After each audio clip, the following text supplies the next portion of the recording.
गरीब आदमी का एसी वाला पंखा। एक समय की बात है। एक गरीब आदमी राम नामक व्यक्ति था। वह एक छोटे से गांव में रहता था। वह कठिन मेहनती था, लेकिन उसे अपने परिवार को सहारा देने के लिए काफी पैसे कमाने में कठिनाई होती थी। एक दिन गर्मी की तापमान बेहद ज्यादा बढ़ गई और राम का परिवार पीड़ित हो रहा था। उसके पास एक एयर कंडीशन खरीदने के लिए पर्याप्त पैसा नहीं था। इसलिए उसने फैसला किया कि वह अपना खुद का बना ले। राम बाजार गया और कुछ बर्फ, एक पंखा और एक कपड़ा खरीदा। फिर वह घर चला गया और अपनी आविष्कार स्थापित की।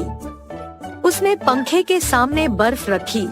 उसने पंखे और बर्फ पर कपड़ा ढलाई। पंखा बर्फ से ठंडी हवा उड़ाता था और कपड़ा एक शीतल, ताजगी भरी हवा बनाती थी। राम के परिवार को उसकी आविष्कार से बहुत खुशी हुई। उन्हें अंततः गर्मी के दिनों में शीतल और सुखद रहने की क्षमता मिली। राम अपने आप पर गर्व महसूस कर रहा था कि उसने अपनी समस्या का समाधान निकालने की क्षमता दिखाई। उसे यह महसूस हुआ कि यदि वह गरीब है तो उसे अपने जीवन को बेहतर बनाने के तरीके ढूंढने की क्षमता अवश्य है। राम की आविष्कार को गरीब आदमी का एसी वाला पंखा के नाम से पहचान मिली। यह एक सरल आविष्कार था, लेकिन यह राम और उसके परिवार के जीवन में बड़ा अंतर कर दिया। यह भी दिखाया कि यदि आप गरीब हो तो आप फिर भी संसाधनशील हो सकते हैं और अपने जीवन को सुधारने के तरीके ढूंढ सकते हैं। एक दिन शहर से एक धनी व्यक्ति राम के गांव आया। वे राम की आविष्कार पर प्रभावित हो गया और उसने राम से पूछा कि क्या वह उसे बेच सकता है। राम पहले झिझक था, लेकिन अंततः सहमत हो गया। धनी व्यक्ति ने राम को अपनी आविष्कार के लिए एक बड़ी राशि दी और राम ने इस पैसे का उपयोग अपने परिवार के जीवन को सुधारने के लिए किया। राम की कहानी हम सभी के लिए प्रेरणादायक है। यह दिखाती है कि हम चुनौतियों का सामना करते हैं तो हम मेहनत करके और रचनात्मक बनकर उन्हें पार कर सकते हैं। राम की आविष्कार सरल है, लेकिन यह कई लोगों के जीवन में बड़ा अंतर लाने की क्षमता रखती है। हम सभी राम की कहानी से सीख सकते हैं और प्रेरित हो सकते हैं कि हम अपनी रचनात्मकता का उपयोग करके उन समस्याओं का समाधान करें जो हमारे सामने आते हैं।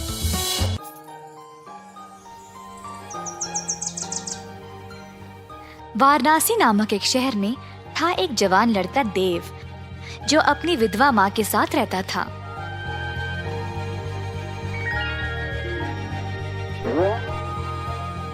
उनकी थी 1 एकड़ की जमीन, जिसमें वह काम करके अपनी रोजी रोटी कमाते थे। एक दिन अचानक से आए 2 सैनिक और देव को बिना उसकी कोई गलती कैद खाने ले गए।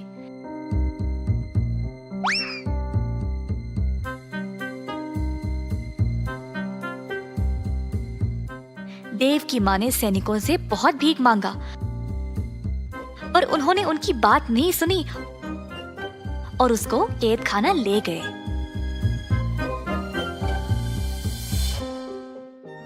देव की माँ अब बेसहारा बन गई, क्योंकि उसका ख्याल रखने वाला और कोई नहीं था। इन सब की वजह से अब खेती का काम भी रुक गया। इसी तरह दिन बीत गए और सारा खेत सूख कर नष्ट हो गया। कमाने का उनका यही जरिया था और अब माँ के पास कोई खाना भी नहीं बचा। देव की माँ को समझ नहीं आया कि वह क्या करे। वह अपने बेटे से बात करना चाहती थी, शायद वो उसको बताए कि वह क्या करे। देव की माँ गई एक गुरुजी के पास एक पत्र लिखने में उनकी मदद मांगने। गुरुजी, मेरे बेटे को बंदी बनाया गया है बिना उसकी कोई गलती के। अब मेरा ख्याल रखने के लिए कोई नहीं रहा। कृपया आप देव के लिए मेरी तरफ से एक पत्र लिख दें। देव की माँ, आप जैसा चाहे मैं वैसा ही करूँगा। आप हौसला रखिए, सब ठीक हो जाएगा। गुरु ने पत्र लिखा।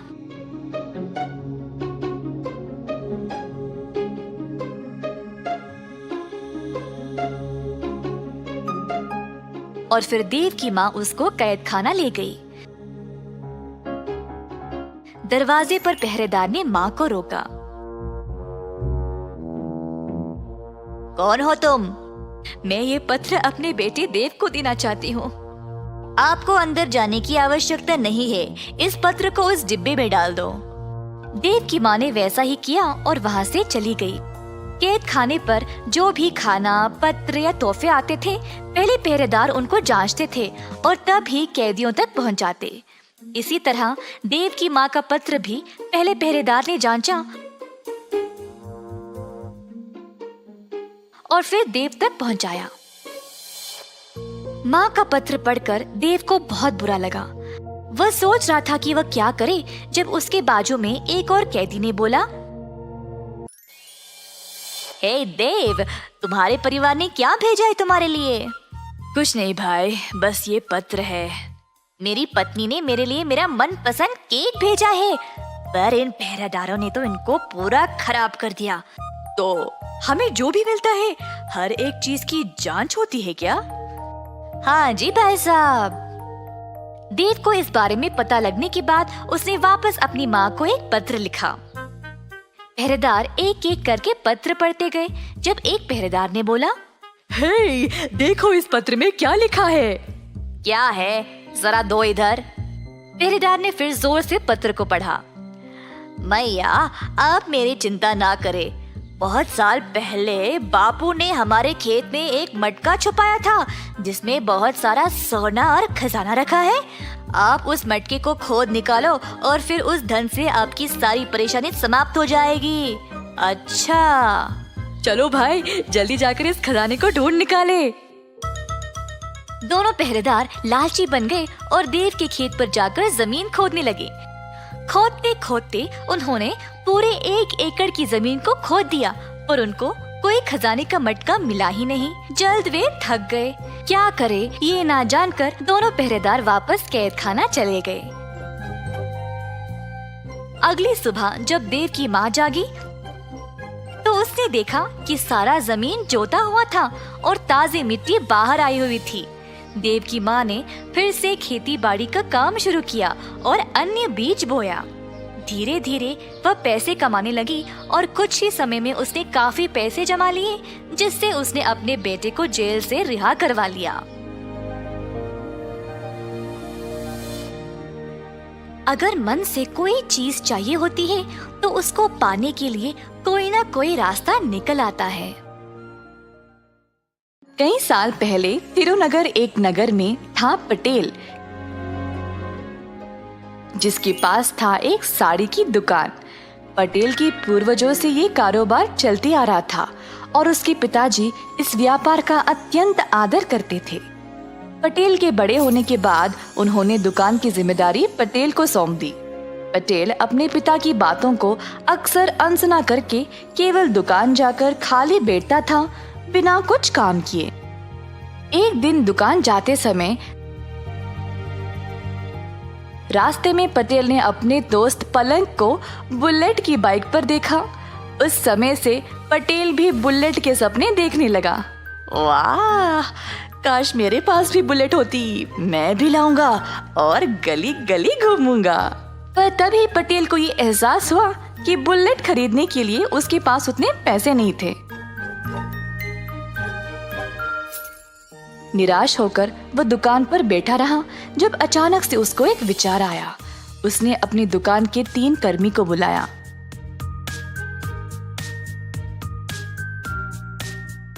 अरे जरा बताओ, हमारे पास पूरे कितने साड़ियाँ हैं? साहब जी, हमारे पास शायद लगभग 50 साड़ियाँ होगी। बस 50? मुझे कम से कम 150 साड़ियाँ बेचनी है। अब और 100 साड़ियाँ कहाँ से लाऊं? साहब जी, मेरा दोस्त एक थोक व्यापारी है। उसके पास एक साड़ी तकरीबन 100 से 250 रुपये के बीच में मिल जाएगी। माल हमारे जितना अच्छा नहीं है, पर सस्ता तो है। अच्छा, एक काम करो, उसके पास जाओ और एक साड़ी 100 रुपये के दाम पर 100 साड़ियों को ले आओ। किसी को इस बारे में नहीं बताना, ठीक है? तो हमें फिर 10,000 रुपये की जरूरत है। आप पैसे दे दो तो हम माल ले आएंगे साहब। पटेल के पास 10,000 रुपये भी नहीं थे, तो वह अपने 50 साड़ियों को 1,000 के दाम में बेचने लगा। 15 दिन के अंदर उसने सारे साड़ियां बेच डाली और उन पैसों में से 10,000 निकालकर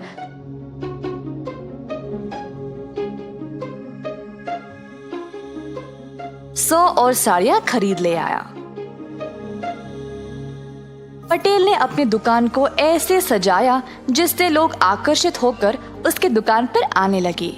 एक साड़ी 1,000 रुपये के दाम पर खरीदने लगे। 1,50,000 कमाने के बाद पटेल ने अपनी मनपसंद बुलेट खरीद ली। एक दिन पलंग और उसकी पत्नी मनीषा बाहर जा रहे थे। रास्ते में मनीषा ने एक आदमी को साइकिल पर साड़ियाँ ले जाते हुए देखा। साड़ी वाले को रोककर पूछा, भैया कितने में बेच रहे हो?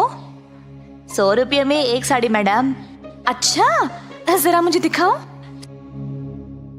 साड़ियों को देखने के बाद दोनों पलंग और मनीषा हैरान होकर एक दूसरे की ओर देखने लगे। सुनिए जी, पिछली बार मैंने ऐसी ही साड़ी पटेल की दुकान से 1,000 रुपये में खरीदा था। हाँ, सही बोला तुमने, कुछ तो गड़बड़ है। ऐसा कहकर पलंग और मनीषा ने साड़ी वाले को बाजार में लाया और सब लोगों को जमा किया। सुनिए सब लोग, मैंने ये साड़ी पटेल की दुकान पर 1,000 रुपये में खरीदा था और ये लड़का वही साड़ी 100 रुपये में बेच रहा है। ये तो धोखा हुआ। मेरे साथ जो हुआ, मैं नहीं चाहती कि आप लोगों के साथ भी हो, इसीलिए मैंने आप सब लोगों को यहाँ जमा किया है। ऐसा कहते हुए सारी भीड़ पटेल की दुकान की ओर चल पड़े। पटेल ने अपनी नई बुलेट के लिए पूजा करवाया और अपनी दुकान की ओर आया। दुकान के बाहर इतनी भीड़ जमा देखकर हैरान परेशान हो गया। 1,000 में एक साड़ी बेच रहे हो और ये एक पोछे के लायक भी नहीं है। तुमने 100 रुपयों की साड़ी को खरीदा और हम सबको 1,000 में बेच रहे हो। क्या ये ठीक है पटेल? सारी भीड़ पटेल के ऊपर टूट पड़ी और धमकी देने लगी कि अगर वो उनके पैसे वापस नहीं करेगा तो उसको शहर से बाहर निकाल दिया जाएगा। जब पटेल के पिताजी को ये खबर पहुंची तो वह तुरंत दुकान पर आ गए।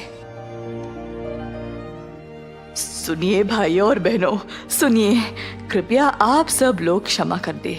आप सबको हमारी दुकान के बारे में कई सालों से पता है ना। जो मेरे बेटे ने किया वो बहुत गलत है। मैं आप सबको पैसे वापस लौटा दूंगा, क्षमा करें। ऐसा कहते हुए पटेल के पिता ने सबको एक एक करके पैसे लौटा दिए। सबसे छोटे बेटे हो, इसीलिए इतना लाड़ और प्यार से पाला है तुमको। तुम पर दुकान की जिम्मेदारी सौंपा ताकि तुम भी अपने भाइयों की तरह सफल बन जाओ, पर उल्टा तुमने मुझे ही शर्मिंदा किया। अगर मेरी एक भी बात मानते तो आज ये नौबत नहीं आती। उस दिन पटेल ने अपना सबक सीख लिया और ऐसी गलती दोबारा जिंदगी में नहीं दोहराया। एक लंबे समय पहले एक गांव में नारायणा और कीर्तना नामक पति पत्नी रहते थे। कीर्तना घर पे बादाम का दूध बनाती थी और नारायणा उस दूध को बड़े बड़े मटकों में डाल के उन्हें बेचता था। नारायणा बहुत ही लालची स्वभाव का था। वो हमेशा ये सोचता था कि वो सबसे ज्यादा खुश रहे। नारायणा की पत्नी बहुत अच्छी बादाम दूध बनाती थी और इसी कारण सभी उसके पास आके पीते थे। अरे नारायणा, आज बादाम का दूध बढ़िया है। हाँ, तुम्हारे पास का दूध बहुत स्वादिष्ट है।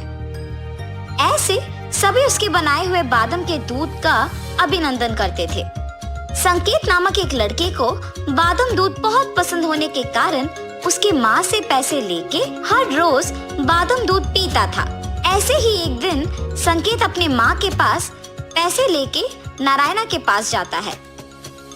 अंकल, मुझे आज 3 गिलास बादाम दूध चाहिए। ठीक है बेटा।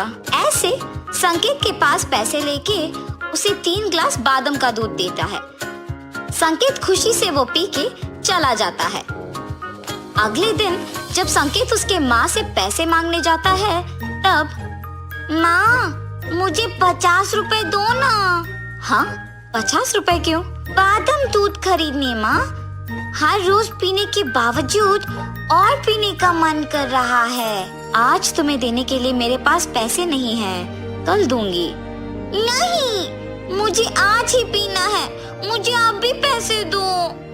संकेत, बात सुनो बेटा, कल मैं तुम्हें बादाम दूध पीने के लिए जरूर पैसे दूंगी। पैसे ना मिलने के कारण संकेत उसके घर से दूर एक पेड़ के नीचे बैठ के रोता है। उसी रास्ते से गुजर रहे एक साधु बच्चे का रोना सुन के उसके पास जाते हैं। बेटा, कौन हो तुम?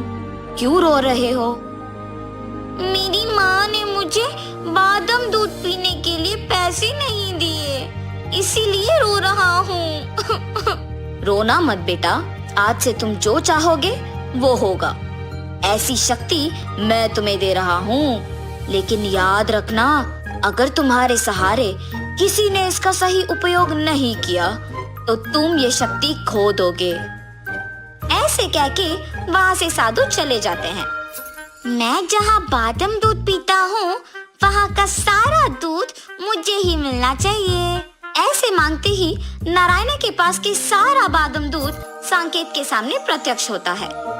उसकी आंखों के सामने उसका मनपसंद बादाम का दूध देख के संकेत शाम तक सारा दूध पी के खुशी से घर वापस लौटता है। लेकिन दूध कहाँ गया, ये नारायणा को पता नहीं चलने के कारण वो दुखी होके घर लौटता है। अगले दिन भी जब वो बादाम का दूध लेके जाता है तो वहाँ से दूध गायब हो जाता है। उस कारण वो घबरा के ढूंढने लगता है, लेकिन शाम तक ढूंढने पर भी नहीं मिलता है और ऐसे ही दुखी होके घर के लिए निकलता है। रास्ते में उसे एक पेड़ के नीचे उसके मटके के जैसे कुछ दिखाई देता है और वो उसके पास जाता है। अरे, इन्हीं मटकों में तो मैं बादाम के दूध लेके बेचता हूँ। ये यहाँ कैसे आए और कौन लेके आया होगा? मुझे जानना ही होगा। ये सोचते सोचते वो सारी रात नहीं सो पाता है। नारायणा अगली सुबह उठ के हमेशा की तरह बादाम का दूध मटके में भर के बेचने चला जाता है, मगर थोड़ी ही देर में सारे मटके गायब होते देख सोच में पड़ जाता है। हाँ, अब भी दूध गायब हो गया। अगर मैं उस पेड़ के पास जाके देखूंगा तो शायद कुछ पता चलेगा। ऐसे सोचकर उस पेड़ की ओर चलता है। वहाँ उस पेड़ के नीचे संकेत को देख नारायणा आश्चर्यचकित हो जाता है। वो उसके पास जाता है। तब संकेत दुकानदार को खुद उसके पास आते देख दंग रह जाता है। संकेत, तो तुम मेरे बादाम के दूध को गायब कर रहे हो? ऐसे पूछने पर संकेत डर के मारे चुप रहता है। तुमने ये सब कैसे किया? अगर तुम सच बोल दोगे तो मैं तुम्हें कुछ नहीं कहूँगा, वरना ये बात सबको बता के इस सब का पैसे ले लूंगा। अगर मैं इस अंकल को सच नहीं बता दूंगा तो मेरी माँ को सब पता चल जाएगा। माँ मुझ पे गुस्सा करेगी कि इतने पैसे देने पड़ गए। ऐसे सोच के उस आदमी के जोर से पूछने पर सब सच बता देता है। ये लड़का तो बच्चा है, इसको पता भी नहीं है कि उसके पास क्या है। मैं इस लड़के को बादाम दूध देके उस शक्ति का उपयोग करूंगा। इस गांव में सबसे बड़ा दुकान मेरा ही होना चाहिए और मुझे एक ऊंचे स्थान में रहना है। ऐसे मांगूंगा। तुम्हें मेरे पास का बादाम दूध अच्छा लगता है ना बेटा? तुम्हारे लिए मैं हर रोज मुफ्त में बादाम दूध दूंगा, पर मैं जो कहूंगा तुम्हें करना होगा, ठीक है? आप कह रहे हैं कि मुफ्त में बादाम दूध देंगे ना, तो आप जो बोलोगे मैं वो करूंगा। इस गांव में सिर्फ मुझे बादाम के दूध बेचना है। इतना ही नहीं, मुझे एक बड़ा दुकान लगा के बादाम दूध को बेचना है। ऐसे मांगो। सांकेत साधु की बातें भूलकर नारायणा की बातें सुनकर वही मांगता है। उस कारण वो उस शक्ति को खो देता है। बहुत बार प्रयत्न करने के बावजूद कुछ नहीं होता है और इसीलिए वो दुखी हो जाता है। इतने में सांकेत को साधु की बातें याद आती है और वही बात नारायणा को बताता है। तब नारायणा को उसकी गलती का एहसास होता है कि उसने कितना लालची स्वभाव से सोचा था। मेरे स्वार्थ और लालच की वजह से ही इस लड़की की शक्ति का सही उपयोग नहीं कर पाया। अब से मैं सभी की भलाई की प्रार्थना करूंगा। ऐसे फैसला करता है। सांकेत, तुम्हारे मर्जी के अनुसार ही हर रोज मैं तुम्हें बादाम दूध दूंगा। यहाँ जो हुआ वो किसी को मत बताओ, ठीक है बेटा? जी अंकल। तब से नारायणा उसका स्वार्थी और लालची स्वभाव छोड़ के सबकी सहायता करते हुए सांकेत को दिए वचन के अनुसार हर रोज बादाम का दूध देते हुए उन्हें बेच के पैसे कमा के खुशी से जीता है।